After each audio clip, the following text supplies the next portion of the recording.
গাজায় যুদ্ধবিরতি ও বন্দি বিনিময় চুক্তির আওতায় ২৭ ফেব্রুয়ারি ইসরায়েলি কারাগার থেকে মুক্তি পেয়েছেন বিশ্বের সবচেয়ে দীর্ঘ সময় কারাগারে থাকা রাজবন্দী। দীর্ঘ ৪৪ বছর পর ইসরায়েলি কারাগার থেকে মুক্তি পান নাইল বারঘৌতি নামক এই রাজবন্দী। দীর্ঘ সময় ধরে কারাগারে থাকার ফলে তিনি ফিলিস্তিনি বন্দি আন্দোলনের অন্যতম বিশিষ্ট ব্যক্তিতে পরিণত হন।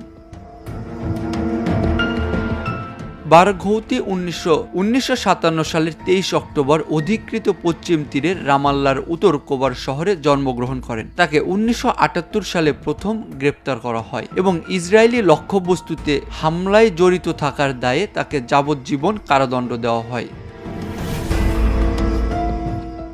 ফিলিস্তিনি প্রেসিডেন্ট মাহমুদ আব্বাসের ফাতাহ আন্দোলনের সদস্য হিসাবে বারঘৌতুকে ২০১১ সালে বন্দি ইসরায়েলি সেনা গিলাদ শালিতের বিনিময়ে মুক্তি দেওয়া হয়, তবে তার মুক্তি ক্ষণস্থায়ী ছিল। এরপরে ২০১৪ সালের ১৮ জুন ইসরায়েল তাকে পুনরায় গ্রেপ্তার করে এবং ৩০ মাসের কারাদণ্ড দেয়।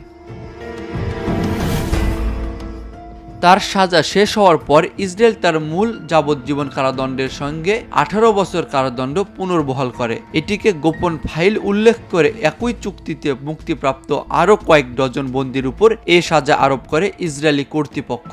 বারঘৌতি এখন গিনেস ওয়ার্ল্ড রেকর্ডে সবচেয়ে দীর্ঘস্থায়ী রাজবন্দী হিসাবে স্থান করে নিয়েছেন।